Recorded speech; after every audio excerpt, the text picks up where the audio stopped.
So guys आज हम पढ़ेंगे स्टैक यूजिंग लिंक्ड लिस्ट। अब स्टैक होता क्या है? स्टैक एक डेटा स्ट्रक्चर होता है क्योंकि हम डीएससी पढ़ रहे हैं, डेटा स्ट्रक्चर एंड एल्गोरिदम। मैं एनालिसिस बोलने वाला था, भाई मेरा पूरा सेमेस्टर हो गया, मुझे सब एल्गोरिदम होता है। तो उसमें क्या होता है, स्टैक को अगर विजुलाइज करना चाहते हो, वो एक ऐसे कंटेनर की जैसे एक डब्बे की तरह यूज़ कर विजुलाइज कर सकते हो। इसमें आप एलिमेंट डालोगे, पहले 5 डालोगे तो इधर जाएगा, फिर 10 डालोगे इधर, फिर 15 डालोगे ऊपर, ऐसे ऊपर ज़्यादा रहेगा। अब खाली भी करना है तो पहले यही वाला खाली करेंगे, फिर यही कर पाएंगे, ऐसे थोड़ी ना नीचे वाला उठा लेंगे। तो स्टैक को कहते हैं लास्ट इन फर्स्ट आउट, क्योंकि जो लास्ट में का सबसे पहले पार आ रहा है 15 ऐसे लास्ट में गया तो फर्स्ट आ रहा है। कॉमन सेंस है यार। अब लिंक लिस्ट बनाएंगे, लिंक लिस्ट से हम स्टैक बनाएंगे। अब लिंक लिस्ट से स्टैक कैसे बना सकते हैं? हमारे पास लिंक लिस्ट है, इसके पास इसमें एक डाटा मेंबर होता है, डाटा वेरिएबल होता है और एक नेक्स्ट वेरिएबल होता है। नेक्स्ट के पास मेमोरी एड्रेस होता है अगले अगली नोड का, तो उसकी तरफ पॉइंट करता है, इसको पॉइंट करता है इसको। और हेड पॉइंटर होता है जो नोड पहली नोड को पॉइंट करता है। तो हम क्या करेंगे, हेड पॉइंटर को हम अपना स्टैक के टॉप वाले एलिमेंट की तरफ पॉइंट कर देंगे। पहले हेड 5 की तरफ पॉइंट होगा, जब 10 ऐड होगा हेड 10 की तरफ पॉइंट हो जाएगा, फिर जब 15 ऐड होगा हेड इसकी तरफ पॉइंट हो जाएगा। बस बन गया अपना stack using linked list. Insert at front ही हो गया। ये देखो एक कोड लिखा हुआ है। तो चलो तो पहले लिस्ट बनाना सिखाते हैं। पहले लिस्ट लिस्ट के लिए पहले नोड क्लास बनानी पड़ती है। ये हम पहले लिंक लिस्ट कैसे बनाते हैं कर ही चुके हैं। क्लास नोड क्लास बनानी होती है। मैं पब्लिक में रख रहा हूँ, पब्लिक में रख रहे हैं इंट डाटा वेरिएबल और next pointer variable, default parameter.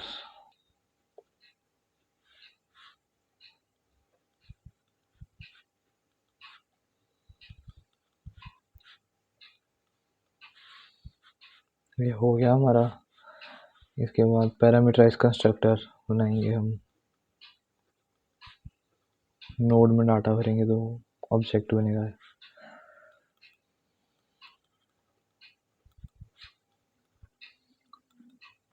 ये वाला तो याद है ना कि जो हम पैरामीटर पास करते हैं वो इधर आता है, और जो ये वाला डाटा होता है वो नोड क्लास का वेरिएबल होता है। This dot next equals to null. इसका भी मतलब पता हो गया। दिस पॉइंटर वेरिएबल होता है, अगर इसे डी रेफरेंस करें तो हम कहाँ पहुँच जाएंगे, ऑब्जेक्ट के पास पहुँचेंगे। ऑब्जेक्ट क्या है हमारा, नोड। उसकी उसकी हम नोड की प्रॉपर्टी यूज़ कर सकते हैं। जैसे हम क्लास बनाते हैं, पहले क्लास से ऑब्जेक्ट बनाए, क्लास बनाए स्टूडेंट, स्टूडेंट डॉट ऑब्जेक्ट बनाए स्टूडेंट डॉट एस वन की हम मेम्बर S1 डॉट नेम। ऐसे वैसे ही ऐसे हम यूज़ कर सकते हैं ऑब्जेक्ट की प्रॉपर्टीज़ को, क्लास की प्रॉपर्टीज़। चलो नोड क्लास बन गई, अब हम लिस्ट क्लास बनानी है। मतलब नोड तो बना लिया, उन्हें जोड़ना भी तो है। लिस्ट क्लास में इसे मैं पब्लिक में रख रहा हूँ। पब्लिक में हम सिर्फ हेड पॉइंटर बना रहे हैं अभी तो, और लिस्ट का डिफ़ॉल्ट कंस्ट्रक्टर। हेड पॉइंटर को मैंने नल पर रखा हुआ क्योंकि अगर खाली ही होगी। चलो क्लास बंद हुई, ये क्लास बंद ही नहीं की हमने इधर। अगर अगर कोई लिस्ट में अब इंसर्ट करना चाहता है, मतलब हम लिस्ट को स्टैक की तरह यूज़ कर रहे हैं, तो हम फंक्शन यूज़ कर सकते हैं वॉइड इंसर्ट। मेरे स्टैक में इंसर्ट को ऐसे हम पुश बोलते हैं, हम इंसर्ट भी बोल सकते हैं, इंसर्ट स्टैक। जो नाम देना चाहे दे दो। हम क्या करते हैं कि लिस्ट जो क्लास है इसके अंदर अपना फंक्शन डिक्लेयर कर देते हैं और इसके बाद अपना फंक्शन डिफाइन करते हैं। मैं तो ये करना पसंद करता हूँ, तो इसलिए कर रहा हूँ, हमें सिखाया जैसे है। चलो क्लास बंद नहीं हुई अभी। इधर हम ना फंक्शन पुश लिख देते हैं, कैसा वो पुश, वॉइड पुश इंट। इधर हमने अपना फंक्शन डिक्लेयर कर दिया। अब हम उधर बाहर अपनी क्लास के डिफाइन कर सकते हैं। हम फंक्शन डिफाइन कैसे करना है, तो फंक्शन का पहले नाम ही लिख दो, वॉइड पुश, इधर पूरा इंटीजर वैल्यू, और स्कोप रेजोल्यूशन लगा के लिस्ट का है, ये फंक्शन लिस्ट का है, हमें उससे पता लगता है। तो ये हमारे पास है हमारी ये लिस्ट, ठीक है, जिसमें हेड पॉइंटर फर्स्ट को पॉइंट कर रहा है। अभी मान लो चलो खाली भी होती तो क्या होता, तो पहले क्या होगा, पहले नोड बनेगी, क्रिएट न्यू नोड, बस ये कमेंट लिख रहा हूँ, ठीक है। नोड कैसे बनती है, हम एक न्यू नोड पॉइंटर वेरिएबल बनाते हैं जिसमें हम मेमोरी एड्रेस दे देते हैं न्यू का। न्यू कहता है हमें हीप में मेमोरी दे दो, किसके लिए, नोड ऑब्जेक्ट के लिए, और ये हम पैरामीटराइज कंस्ट्रक्टर पास कर रहे हैं, इधर वैल्यू लिखना है, वैल्यू हमें। अब न्यू नोड पॉइंटर बन गया हमारा, वो नोड को पॉइंट कर रहा है। तो अब हमें लिस्ट में न्यू नोड डालनी है, तो हम क्या करेंगे, हेड को न्यू नोड पे डाल देते हैं, पर ये तो गुम हो जाएगा। इंसर्ट एट फ्रंट करना है यार, इंसर्ट एट फ्रंट कैसे करते हैं, न्यू नोड, ये पॉइंटर वेरिएबल है, न्यू नोड के नेक्स्ट को हम हेड की तरफ पॉइंट कर देते हैं, और हेड को न्यू नोड की तरफ, बस हो गया, बन तो गई हमारी स्टैक का पुश फंक्शन, तो बन गया। इसकी टाइम कम्प्लेक्सिटी होती है ओ की पावर 1, मतलब इतना सा टाइम लगे, फिक्स ही है टाइम, ही तो बहुत फिक्स्ड है, कॉन्स्टेंट टाइम में हो जाएगा। नेक्स्ट का ये करना है, हेड का बस ये करना है।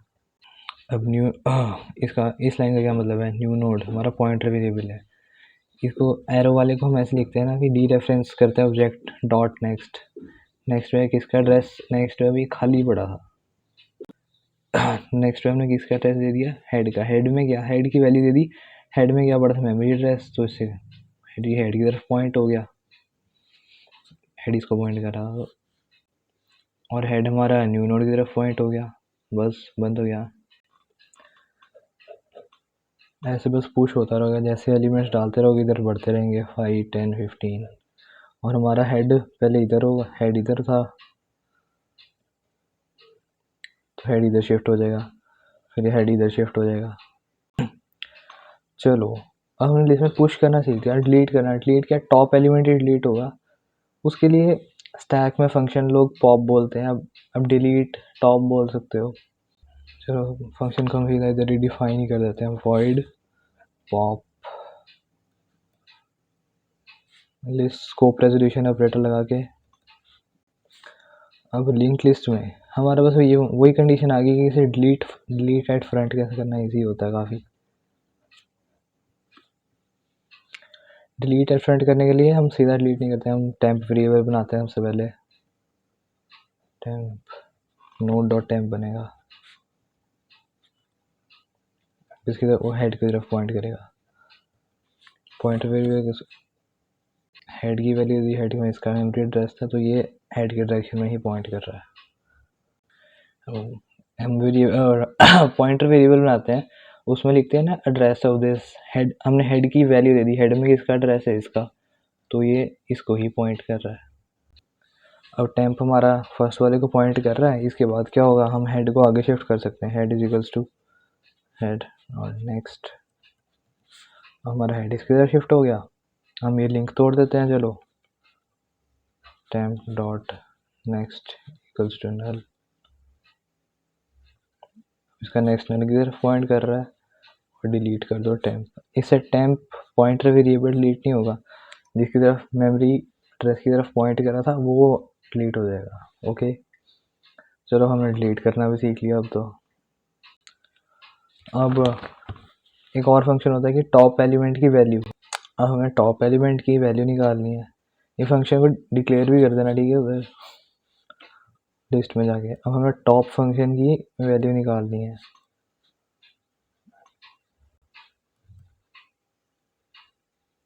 तो हमारा हेड तो सिर्फ टॉप वाले को ही पॉइंट कर रहा है, तो हम सी आउट कर देते हैं सीधा सीधा, हेड डेटा, बस हो गया, टॉप वाले की वैल्यू भी आ गई हमारे पास। इधर और भी लिख सकते हो, cout value of top is this. एक और फंक्शन बना दिया है कि हमारी लिस्ट एम्प्टी है भी नहीं, लिस्ट वो ऑपरेटर लगा लो, स्कोप रेजोल्यूशन होता है, वॉइड इज एम्प्टी। अब ये कैसे करेंगे, तो इजी है, if head equals to null. Print कर, सी आउट कर दो, list is empty null. Else क्या करो, सी आउट कर दो, लिस्ट नॉट एम्प्टी।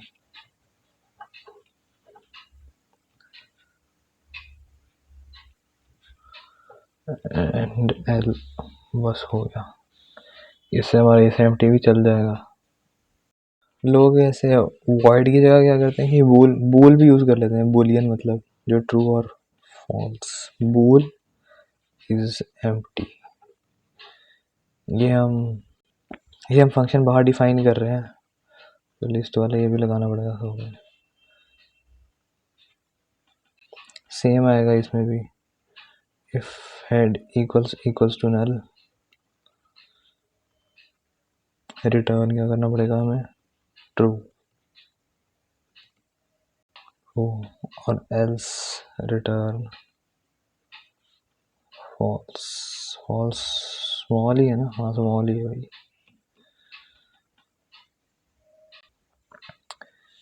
इसे यूज करोगे ऐसा नहीं होगा कि तुम्हारा ट्रू प्रिंट हो गया फॉल्स प्रिंट हो गया। जो तुम्हें वैल्यू मिलेगी ना, ट्रू की वैल्यू 1 मिलती होती है और फॉल्स की 0 मिलती है, वो भी प्रिंट नहीं होगी। उसके लिए तुम्हें इंट मेन में ऐसे करना पड़ेगा, सी आउट, जो हमने ऑब्जेक्ट बनाएंगे पहले, लिस्ट हमारी ऑब्जेक्ट है, लिस्ट L1 इज एम्प्टी करना पड़ेगा तुम्हें। उससे अगर ट्रू होगा तो 1 वैल्यू आएगी, वो प्रिंट हो जाएगी। इससे सीधा ही लिस्ट इज एम्प्टी नॉट, इसे कर लो, इसे कर लो। ओके गाइस, अब हम क्या करते हैं, जब हम इंसर्ट करेंगे अपना, हमने कोई भी नोड इंसर्ट करेंगे, वैल्यू इंसर्ट करेंगे, ऐसे करके साथ में प्रिंट फंक्शन भी बनाते हैं। लिस्ट प्रिंट कैसे करते हैं वो भी इधर ही साथ नीचे लिख देंगे, इधर ही लिख देंगे। अब लिस्ट को प्रिंट कैसे किया जाता है पता ही है यार, हमें एक टेम्प वेरिएबल बनाना पड़ेगा सबसे पहले, और उसकी वैल्यू को हेड को असाइन करना पड़ेगा। ये बना हुआ है टेम्प, हेड को साइन हो गया, मतलब हेड की तरफ पॉइंट कर रहा है। और अब प्रिंट करने के लिए वाइल लूप लगाते हैं हम, while temp is not equals to null, temp की वैल्यू आगे बढ़ती है।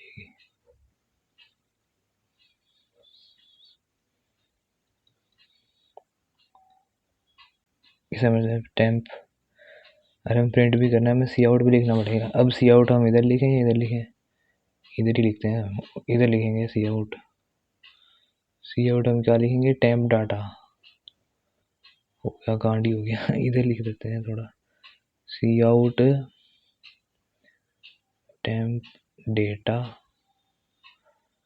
और साथ में कॉमा, कॉमा भी डाल देंगे हम। पहला टेम्प हमारा हेड को पॉइंट कर रहा है, ठीक है, टेम्प हमारा नल नहीं है, तो सी आउट प्रिंट हो जाएगा, ये वाली प्रिंट हो जाएगी। फिर temp equal temp dot next, अब टेम्प हमारा इसको पॉइंट करेगा। अब इधर का टेम्प नल नहीं है तो सी आउट ये प्रिंट हो जाएगा। टेम्प हमारा आगे शिफ्ट इसको पॉइंट कर रहा है, इधर गए हम, temp is not equal to null, C out ये वाला प्रिंट हो गया, टेम्प आगे शिफ्ट कर देगा इसे। फिर हम इधर गए, temp is not equal to null, C out ये प्रिंट हो गया, टेम्प को हमने आगे शिफ्ट किया। टेम्प डॉट नेक्स्ट की वैल्यू क्या थी, नल, और टेम्प किसको पॉइंट कर रहा है, नल को। टेम्प इज इक्वल नल हो गया, ब्रेक हो गया। चलो हमारी लिस्ट तो प्रिंट हो गई। ये लो टेम्प डॉट डाटा, ऐसे ठीक है करना है, ऐसे करोगे ना 5 10 15 ऐसे ऐसे प्रिंट हो जाएगा, 5 10 15। और इस कोड के खत्म होने के बाद वाइल लूप में मत लगा देना, वाइल लूप खत्म होगा, ये सब खत्म होगा, इधर लिख देना सी आउट एंड एंड लिख देना, ठीक है ऐसे। इसके बाद ये पूरा पुश फंक्शन ऐसे बंद करना, ठीक है, ये भी वैसे कर लो।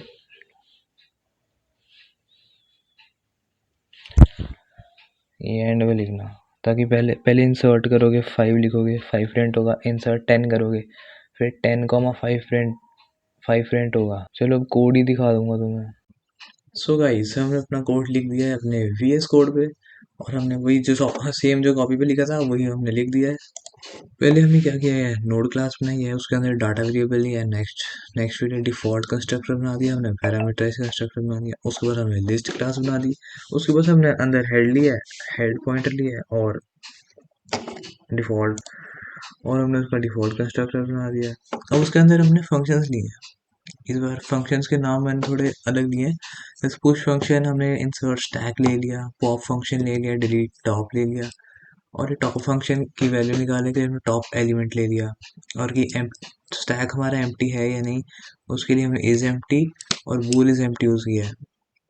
इसमें क्या नाम मैंने चेंज कर दिया, और पता है ना फंक्शन का नाम चेंज सेम होता है उसे हम पॉलीमॉर्फिज्म कहते हैं। ये पता नहीं एरर दिखा रहा था अगर सेम नाम रख दूँ तो। हाँ एरर क्यों दिखा रहा है भाई, पता करना पड़ेगा, शायद कंपाइलर जान नहीं पाएगा कि कौन से वाले इस एम्प्टी को आप यूज़ करना चाहते हो। शायद वो पैरामीटर्स, नंबर ऑफ पैरामीटर्स और order of parameters he polymorphism होता है, फंक्शन के टाइप से भी तो होता ही था। इंसर्ट स्टैक, ये हमारे इंसर्ट स्टैक का फिर वो है फंक्शन। स्टैक जो नया एलिमेंट इंसर्ट होता रहेगा हेड उसकी तरह शिफ्ट होता रहेगा, वो ये बस न्यू नोड डॉट एंड को जो हेड करना है, हेड को न्यू नोड करना है। इंसर्ट एंड फ्रंट वाला ही क्वेश्चन है। हमने साथ में क्या की, साथ में प्रिंट भी कर दिया कि जैसे इंसर्ट करें भी प्रिंट भी कर दे भी खुद ही दो। प्रिंट कैसे करते हैं, टैब बना के टैब को ट्रैवर्स करके और सी आउट करके, ये एंड में एक्स्ट्रा सी आउट लिखा है ताकि हम जब दोबारा इंसर्ट स्टैक वाला फंक्शन कॉल करें तो एंड एल मतलब लाइन में स्पेस होना, मतलब जब दूसरी बार हमने एक बार 10 को कॉल किया 10 प्रिंट होगा, 20 को कॉल किया तो 20 और 10 प्रिंट होगा हमारा। अच्छा हाँ ये नीचे आया तो हुआ है, ये डिलीट टॉप के लिए डिलीट टॉप भी टैब से करना पड़ेगा, टॉप एलिमेंट, और लिस्ट इज एम्प्टी है यानी उसका भी हमने निकाला हुआ है। तो अब इसे यूज कैसे करें, तो एंड में हमने सारे फंक्शन लिस्ट के लिए लिखे ना, तो हमें लिस्ट का पहला ऑब्जेक्ट बनेगा लिस्ट L1, हमने ऑब्जेक्ट बना लिया, फंक्शन इंसर्ट स्टैक किया हमने, पहले 10 आया, फिर इंसर्ट स्टैक किया हमने 20 आया, 20 और 10 आया, हमने रन कर दिया, फिर हमने इंसर्ट स्टैक 60 लिखा, उसके बाद हमने किया 60 आ गया स्टैक में, फिर हमने क्या ये सोचा कि हमने डिलीट कर देते हैं, डिलीट कर दिया, पर हमारे वो उसमें आया क्यों नहीं, क्योंकि हमने कोई प्रिंट फंक्शन बनाया नहीं, हमने ऐसा बोला नहीं कि डिलीट के बाद ऐसे प्रिंट होगा, तो साथ में एक्स्ट्रा प्रिंट फंक्शन बना लो, वॉइड प्रिंट स्टैक का, और जैसे ये लिखोगे L1 dot insert stack void L1 dot print stack भी लिख देना तो आ जाएगा, प्रिंट होता रहेगा, ऐसे ही लिखते रहना दोबारा दोबारा फंक्शन यूज करके प्रिंट करते रहना।